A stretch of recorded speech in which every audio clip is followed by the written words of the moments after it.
সুপ্রিয় দর্শক মণ্ডলী, আসসালামু আলাইকুম। আশা করি সবাই ভালো আছেন। তো আমিও আল্লাহর রহমতে ভালো রয়েছি। তো আজকে কিন্তু আবারও আপনাদেরকে নিয়ে চলে আসছি নতুন একটি ভিডিও নিয়ে। সেটা হচ্ছে যে আমাদের যে নাটোর জেলার হবিবপুর সুলতানপুর এলাকায় তোতা মিয়া চাচার পাঠা প্রজননের খামার রয়েছে, সেটা হচ্ছে এটি। তো ভাই ওনার শেড এবং পাশাপাশি যে আপনার রাস্তাটা নতুন করছে। তো আগে এক সময় ছিল কি যে সরাসরি রাস্তা দিয়ে জমির মধ্যে আসতে হতো, তো এখন বর্তমানে সেই রাস্তা করছে এবং সরাসরি গাড়ি কিন্তু এখানে চলে আসবে। আর এটা হচ্ছে ওনার পাঠা প্রজননের খামার। তো মোতালেব ভাইয়ের সঙ্গে আমরা আলোচনা করব এবং পাঠা প্রজনন এবং ছাগি প্রজনন সম্পর্কে, সেই সম্পর্কিত অনেক কিছু জানবো।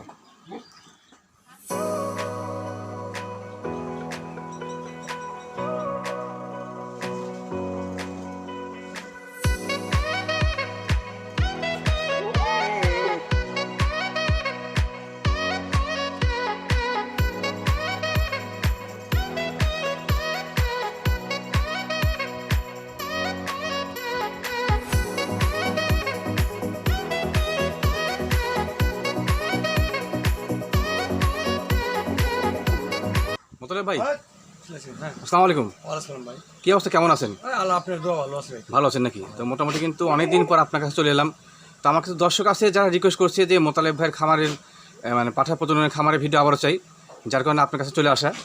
তো আজকে দর্শকদের আপনার মাধ্যমে জানাবো যে আসলে অনেক দর্শক বর্তমানে বিভ্রান্তির মধ্যে আছে। মানে ছাগল যারা কিনছে তারা, সেটা হচ্ছে কেউ 2টা কিনছে, কেউ 3টা কিনছে, বা কেউ খামার করছে। তো যারা খামার করছে তারা তো পাঠা রাখছে 2-1টা ভালো। আবার যারা শখের বসে 3-4টা ছাগল কিনছে তারা কী করছে, আমাকে মাঝে মাঝে ফোন দেয় যে ভাই এটা হচ্ছে একটা বিষয় আলোচনা করি। সেটা হচ্ছে যে আমার এলাকায় তো ভাই তোতাপুরি পাঠা নাই, আমার এলাকা আছে হরিয়ানা পাঠা, আর আমার তোতাপুরি ছাগি। তো সেক্ষেত্রে যদি আমি হরিয়ানাতে বিট করাই তো সেক্ষেত্রে কী হবে?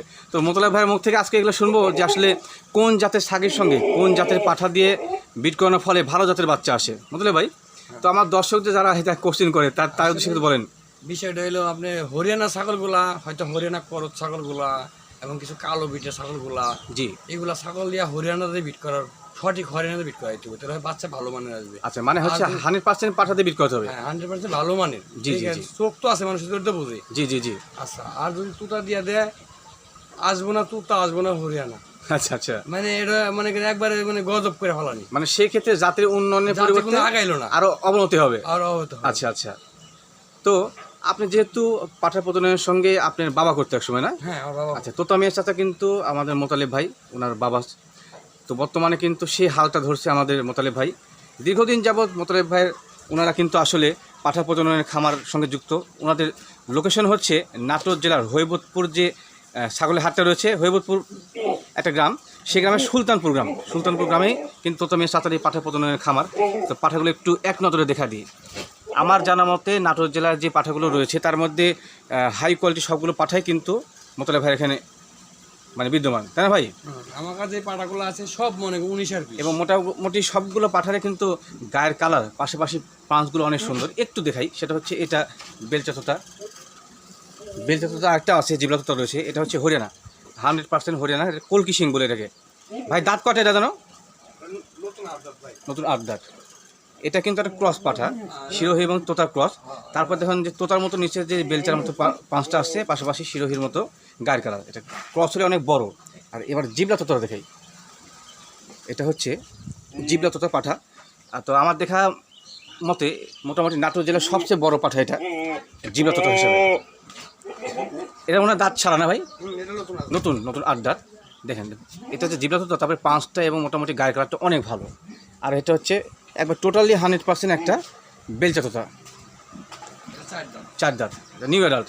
আচ্ছা, মোটামুটি বলা যায় যে ওনার এখানে 5টা পাঠা রয়েছে, 5টা পাঠাই একবার হাই কোয়ালিটির। তো যিনারা দেশের দূর দূরান্ত থেকে আমাদের নাটোর জেলায় মোতালেব ভাইয়ের কাছে আসছেন, আমি স্ক্রিনে ওনার নাম্বার দিয়ে দেবো। আপনার ছাগল প্রজনন সম্পর্কিত যে কোনো তথ্যের জন্য ভাইকে অবশ্যই ফোন দেবেন, ভাই বিরক্ত বোধ করবে না। ভাই, যেহেতু স্ক্রিনে নাম্বার থাকবে, আপনাকে ফোন দিলে বিরক্ত বোধ করেন নাকি লোকজন? না না না না না না, আমার কাজ এটা। আজকে 30 বছর ধরে আমি তো এইগুলাই করেছি। আমার বিরক্ত করলে এটা আমার ব্যবসা। জি জি জি। এটা নিয়ে বিরক্ত করলে এটা কেমন? আচ্ছা, আপনার কাছে একটা রিকোয়েস্ট, যে যারা দর্শক আপনার রাত বিরাতে ফোন টোন দেয়, তারা যদি আপনার কাছে ছাগল পালন পাশাপাশি প্রজনন সম্পর্কিত তথ্য জানতে চায়, অবশ্যই আপনি বহু লোকে ফোন দেয়, ভাই আমার পাঠাটা আগে যাচ্ছে না, সে দিচ্ছে না, বকি ধরিচ্ছে না, মানে কারণ কি? পাঠা শারীরিক ক্ষেত্রে আমি করছি যে ভাই আসলে আমার বডির মেলা মাংস থাকলে কি আসলে হরমোনের জোর কম, হরমোনের সমস্যা, জি জি, হরমোনের সমস্যা। আসলে কিছু ছোলা খাওয়ান, কিছু এডি মারেন, আচ্ছা, আর আচ্ছা। এডি মারলে মাংস গোদ বেড়ে গেলে আবার সমস্যা। জি জি জি, মারেন যা মানে ওর শরীরের সাথে বাইবা চিনতে পারা লাগে, সেটাই মার। আচ্ছা আচ্ছা। খালি স্বাস্থ্য হলে যে পাটা খালি বকরি স্বাস্থ্য হলে যে পাঠা ভালো হবে তা তো না, তা না। তার ব্রিডিং ক্ষমতা থাকতে হবে। ঠিক নেওয়ার ক্ষমতা থাকতে হবে। আচ্ছা, তো আমার জানা মতে আমি মোতালেব ভাইয়ের এখানে 3বার আজকে দিয়ে আসলাম, আগেও আসছি ভিডিও করার উদ্দেশ্যে না, ছাগল প্রজননের জন্য আমাদের দর্শকের। তো সেই ক্ষেত্রে যে এই পাঠাগুলো যে পার্সেন্টের বা মানের, আমার মনে হয় যে একটা ক্রস জাতের যে পাঠি, সেটাকেও ভালো মানের এই পাঠাগুলোতে বিট করলে ভালো বাচ্চা আসে না ভাই? হবিতুর বাজারে যে 20,000 25,000 টাকা বেশি, জি জি, এইগুলাতে যে করচ ছাগলগুলো ধরাইলে আমার কাছ থেকে এইগুলাই নিয়ে মনে করি হবিতুর বাজারে বেশি 20,000 25,000। মানে 100% বাচ্চা তো আর 20,000 25,000 না, 100% একটা বাচ্চার দাম 55,000 50-50, 50,000 40,000 45,000 এরকম দাম। জি জি জি। মানে ভাই যেটা বলছে সেটা হচ্ছে যে আমাদের দেখা গেল 14,000 12,000 14,000 ছাগল কিনলো করচ দেখে ধরাই আমার কাছে বিট করে নিয়ে যায়, বাচ্চা দিলে 25,000 30,000 টাকা বেশি। মানে এরকম দামে আসে মানুষ নাকি? শুনে গো ভাই 30,000 টাকা আপনার হবিতুর পাওয়া যায়, আসলে না, ওইগুলো তো অরিজিনাল বাচ্চা না। না না না, এগুলো ছাগল করচ ছাগল, দেশাল ছাগল করছে, এগুলো আমার কাছে বিডিং করে নিয়ে যায়, বাচ্চা দেয়। এগুলো হবিতুর বাজারে একটু কোয়ালিটিটা ভালো আসে, মায়ের চেয়ে ভালো আসে, বাপের চেয়ে একটু কম আসে। কম আসে, আচ্ছা আচ্ছা। মানে মোটামুটি আর দূরের লোক মনে করে 85% আসে এই নাকি? তুতা। জি জি জি, না অবশ্যই তো তো না, 100% তোর বাচ্চা দাম আছে। জি। ম্যাক্সিমাম ভালো একটা বাচ্চা ভিটের বাচ্চা নিতে গেলে 50,000 টাকা লাগবে বাচ্চার দামে। আচ্ছা মোতালেব ভাই, অনেক দর্শক আছে যারা ভিডিওতে কমেন্ট করে যে এই বাচ্চার দাম এত, তোতাপুরি বাচ্চা কি সত্যি এত দামি? একটা কবিতরের মাংস 1 ফাক গোস, এটা তো 1 লাখ টাকা নিচ্ছে মানুষ, শখের কারণে। তাহলে ওই হিসেবে তো ওর মাংস মেলা বেশি, ছাগলের মাংস অনেক বেশি হবে, অনেক বেশি আচ্ছা হবে। আচ্ছা, যাই হোক, ধন্যবাদ আপনাকে। আচ্ছা, আপনি ওই নতুন পাঠা বাচ্চাটা দেখে আসি, একবার সুন্দর জিবলাতে পাঠা বাচ্চা একটা, সরাসরি ইন্ডিয়া থেকে এটা আসা, একটু আমরা দেখাবো। এটা হচ্ছে ভাইয়ের জিবলাতোতা পাঠার বাচ্চা, গত ভিডিও থেকে দেখেছিলাম। এটা কিন্তু আসলে শরীর স্বাস্থ্য অনেক ভালো হয়ে গেছে। এটা পাঁচ কোয়ালিটি দেখুন, পাশাপাশি জিবলাটা এখনই বের হয়ে আছে। ভাই বয়স মোটামুটি কত হবে এটার? 5 মাস হবে, 5 মাসের মতো, আচ্ছা আচ্ছা। মোটামুটি ব্রিডিং ক্ষমতা আসতে আর 5 মাস পর ব্রিডিং করান, আরও 5 মাস পরে, 5 মাস পরে দেওয়া যাবে। মানে পার ডে একটা করে, মানে 4 দাঁতের পরে গা ফুল মারা যাবে, 4 দাঁতের পরে মানে মোটামুটি আপনার পুরোপুরি ব্রিডিং করানো যাবে। পুরোপুরি breeding আচ্ছা করানো আচ্ছা, যাবে। হয়তো 10 মাস বয়স হলে একটা করে দেওয়া যাবে আর কি। মানে 10 মাস বয়স হলে একটা পার ডে একটা করে, একটা দেওয়া যাবে। আচ্ছা আচ্ছা। তাহলে ভাই ভাই আপনার কাছে একটা প্রশ্ন, সেটা হচ্ছে যে আমার অনেক দর্শক আছে যারা বাংলাদেশের অনেক দূর দূরান্ত থেকে তারা ছাগল নিয়ে আসতে চায়। তো অনেকে কমেন্টস করে বলে যে আমাদের মোতালেব ভাইয়ের ওখানে যাই, তো সেক্ষেত্রে অনেক দূরের রাস্তা, ওখানে 2-1 দিন মানে পাঠি বা ছাগিটা রাখা যাবে কিনা? তো সেক্ষেত্রে আপনার মতামতটা কি? না, এটা আমি একমত। দূরে জাকিতে আসে ওরা, জি, আসে অনেক সময় ছাগলগুলো হিট নষ্ট হয়ে যায়, দেখা গেলো আবার 8 দিন পরে হিট আসে, আচ্ছা আচ্ছা, ওইগুলো ছাগল আমি রেখে দিই। আচ্ছা আচ্ছা, রেখে দিয়ে দেখা গেলো যে ওরা চলে গেলো, বিটিং করায় দিয়া আবার পরে ফোন দিয়ে দিয়ে ভাই এখন লিয়ে যান, এখন আর টেনশন নেই। মানে দেশের দূর দূরান্ত থেকে যারা আসতে চায়, দূরের থেকে আসে যারা। মানে পর্যায়ক্রমে আপনি এখানে সে মানে তার ছাগি রাখতে পারবে নাকি? হ্যাঁ হ্যাঁ, আচ্ছা, ভাইয়ের মাধ্যমে কিন্তু আমরা এটা বাইরে রাখতে হবে, প্রকাশ করলাম। ব্যবসা ক্ষেত্রে রাখতে হবে না, ওইগুলো দিকে তো লাভ নেই। না, ভাইয়ের কিন্তু ঘর আছে মোটামুটি রাখার মতো, একটু ঘর দেখাই। এটা পাঠার ঘর, পাশাপাশি এই পাশে আরও ঘর আছে, সেই ঘরগুলোতে আসলে ছাগিগুলো রাখা যাবে। আচ্ছা ভাই, এই পাঠাগুলোকে আপনি মানে ব্রিডিং ক্ষমতা আসার জন্য কী ধরনের খাদ দিয়ে থাকেন সচরাচর?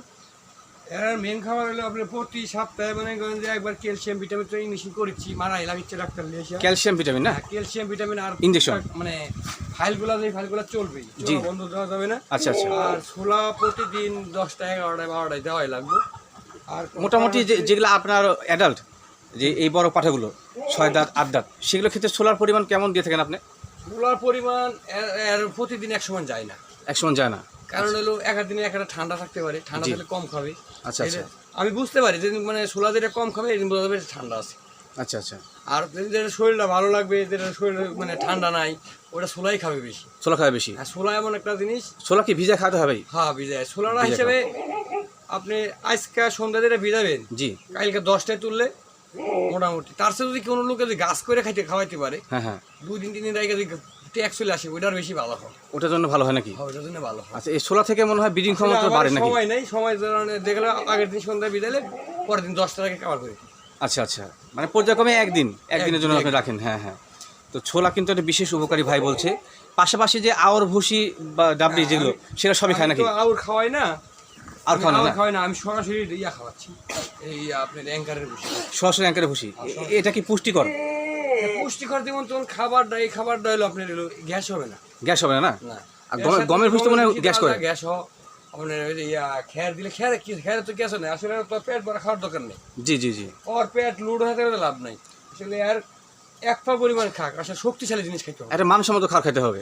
শক্তিশালী জিনিস খাইতে হবে। আচ্ছা ভাই, একটা প্রশ্ন আবার আপনার কাছে, সেটা হচ্ছে যে আপনি, আমার দর্শক কাছে অনেকে জানতে চায় যে ব্রিডিং আপনাদের তোতাপুরি হরিয়ানা পাঠালো রয়েছে, ব্রিডিং করাতে কত করে নেন? ভাই হরিয়ানাও আপনার আর এই বেলচা তো 500, হয়তো বা কেউ গরিব মানুষ আসে ভাই টাকা পয়সা নাই, আচ্ছা আচ্ছা, 400 দিলাম, আসলে ব্যবসা খাতে রাখা লাগে, মানে 500 করে আপনার রেট, তো সেক্ষেত্রে আমার চাওয়া, জি মানে 400 খুব কম, সবাই তো আর এত ছোট হয় না, জি জি জি জি, সবার মনটা তো এক না। না না না। আচ্ছা, আর যারা জিবলা 1000 এর দাবি, কেউ মনে করে 800 দিচ্ছে, কেউ 700 দিচ্ছে, জিবলা তোতা না? মানে এর নিচে কেউ দিচ্ছে না। আচ্ছা, এই জিবলা তোতার ক্ষেত্রে আপনার মোটামুটি কেমন রাখেন? 1000 চাইছি, কেউ 800 দিচ্ছে, কেউ আচ্ছা, আপনার চাওয়া হচ্ছে 1000, কেউ 800 দেয়, কেউ 700 দেয় নাকি? আচ্ছা, মানে পর্যায়ক্রমে করতে হয় এটা ব্রিডিং এর ক্ষেত্রে।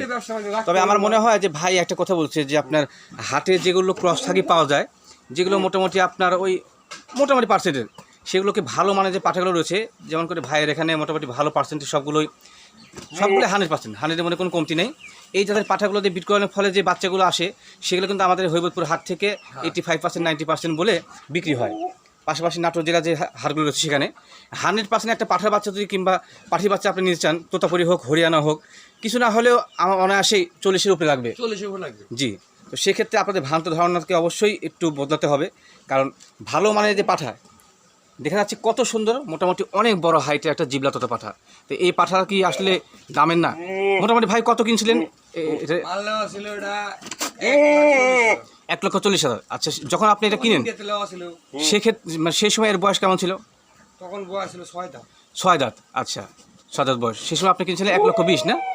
1,40,000। তাহলে একটা হিসাব করুন যে বাচ্চাটা আপনি 40 বা 35,000 টাকা দিয়ে পাঠার বাচ্চাটা কিনছেন ভালো মানের তোতাপুরি, সেটাকে আপনি 3 মাস বয়সে কিনলেন। তো সেক্ষেত্রে আপনি যদি 8 মাস 9 মাস বয়সে বিক্রি করছেন, অনায়াসে 80,000 টাকা 90,000 পাবেন আরামে পাওয়াই যাবে অনায়াসে। আর যেটা ক্রস জাতের সেগুলো কিন্তু এত পার্সেন্ট ভালো আসে না। একটা বাচ্চা সিং দিয়েতে তখন আসলে অসুস্থ ছিল। হ্যাঁ, আপনার ওই যে ইয়েটা, ওই পাড়া না, ওই পাড়া দুই এর মতো বড়, এটা দাম 3 লাখ টাকা দাম। ওই জিবলা তোতা, ওই জিবলা বাচ্চারা 3 লাখ টাকা দাম, কারণ ওটা ইয়ে পার্সেন্ট ভালো, পার্সেন্টের লাগে না। ওইটার যে কালারটা আছে, এই কালার তো এটা তাই না, এতে সে কালার নাই। কালার তো লাখে একটা বাচ্চা পারা। জি জি, অবশ্যই সঠিক, মানে কালারটা পুরোপুরি ডিফারেন্ট। ওই কালারটা লাখে একটা বাচ্চা পারা। জি জি, আমি যে দিশার আবার 20 বছরের মধ্যে পাবো কোনো গ্যারান্টি নেই। ওই মানে একটা বাচ্চার পাশে অনেক ভাগ্যক্রমে। আচ্ছা ভালো। মশাল ভাই, একটু হরিয়ানাটার পাশে আসেন, একটু আমি আলোচনা করি। এটা হচ্ছে হরিয়ানা, অনেকে বলে এটাকে পেঁচানো, তো কলকি সিং বলে, এটা কি সঠিক? হ্যাঁ, এটা হলো একবারে, এটা হলো ইয়া সিং, এটা হলো হরিয়ানা কোটা। মানে কোটা এরকম অনেকে বলে যে পেঁচানো সিং। তো এর উপরে কোনো মাল নাই, মানে এই যে আপনার পার্সেন্ট যেহেতু গল্প দেখ যমুনা সেতু পার হওয়ার পরে আসে আমার হরিয়ানার সাথে মিলায় নাই। আমিও দেখি নাই, অবশ্যই আমিও দেখি নাই। মূল বিষয়টা হচ্ছে যে ভাইয়ের কাছে যে আসলে হরিয়ানা পাঠাটা রয়েছে, এটার পার্সেন্ট কিন্তু অনায়াসে অনেক সুন্দর। এরকম পার্সেন্টের আমি আসলে হরিয়ানা পাঠা দেখি নাই। এটার বডি কোয়ালিটি, পাশাপাশি আপনার যে শিংয়ের কোয়ালিটি টোটালি ভিন্ন। ভাই, এটা কান মোটামুটি কত ইঞ্চি হতে পারে? 15 থেকে 16 নাকি সর্বোচ্চ? আচ্ছা, তো এই যে একটা মানে হরিয়ানা পাঠা, এই পাঠা থেকে দিয়ে যদি বিট করানো হয়, আপনার ক্রস জাতের যেগুলো ছাগি রয়েছে, কালো ধরনের না ভাই, কালো ধরনের যে ছাইগুলো রয়েছে, যেগুলো ধটর লম্বা, তোতার পার্সেন্ট তার মধ্যে নেই, পুরোপুরি ক্রস, সেগুলোকে এই পাঠাতে বিট করলে কিন্তু ভালো মানের বাচ্চা আসবে হরিয়ানা। সেই বাচ্চাগুলো কিন্তু অনায়াসে 15,000 20,000 টাকায় বিক্রি হবে। তো যিনি কান নাই, তারপরে এই ছাগলের বাচ্চা বেঁচে গেছে 20,000 টাকা। কান নাই, এটা এই ছাগলের বাচ্চা না? এই ছাগলের বাচ্চা কিন্তু হরিয়ানা একটা আছিল বাচ্চা, আমি দেখছিলাম। তো সেই বাচ্চা কিন্তু ভাই 20,000 টাকা বিক্রি করছে। পাঠি বাচ্চা না ভাই? পাঠির বাচ্চা, আচ্ছা আচ্ছা। তো ভাইয়ের কিন্তু আসলে তোতাপুরি ছাগলও রয়েছে। ভাই টুকটাক বিজনেসও করে থাকে, ইন্ডিয়ান ছাগল নিয়ে এসে এখানে যেগুলো প্রেগনেন্ট থাকে না, সেগুলোকে গাপ করায়, মানে প্রজনন করার পর মোটামুটি 2.5 মাস 3 মাস বয়সে সেগুলোকে বিক্রি করা হয়। তো ভাইয়ের কাছ থেকে যারা ইন্ডিয়ান গাভীন ছাগল নিতে চান, তো সেক্ষেত্রে কিন্তু নির্ভরযোগ্য নিতে পারেন, কারণ একটাই যে ওনার ওখানে পাঠা সরাসরি ভালো মানের যে নাটোরের পাঠাগুলো, সেই পাঠাগুলো কিন্তু ওনার কাছে রয়েছে। তো ওনার কাছ থেকে যেগুলো আপনার আর ক্রস জাতের পাঠি হোক বা তোতাপুরি 100% পাঠি হোক, যদি প্রেগনেন্ট কিনেন, তো সেক্ষেত্রে অনায়াসে ভালো বাচ্চা আশা করা যায় না ভাই? আচ্ছা, তো ভাইয়ের সঙ্গে মোটামুটি কিন্তু এখন 2টা রয়েছে। আমি শুনছিলাম ভাইয়ের 8-9টা ছিল, সবগুলো বিক্রি হয়ে গেছে। আচ্ছা, তো যিনারা ভাইয়ের কাছ থেকে গাব ছাগল কিনতে চান, অবশ্যই স্ক্রিনে নাম্বার থাকবে, যোগাযোগ করে নেবেন। তো মোতালেব ভাই, তো ভিডিওটা অনেক লং হয়ে যাচ্ছে, আর রোজার মধ্যে মানুষ অনেক বড় ভিডিও দেখেও না, সেক্ষেত্রে দর্শককে আবার ধন্যবাদ জ্ঞাপন করে আজকে মোতালেব ভাইয়ের পাঠা প্রজননের খামারের প্রতিবেদন এখানে শেষ করছি। সকলেই ভালো থাকবেন, সুস্থ থাকবেন, সকলকেই আল্লাহ হাফেজ।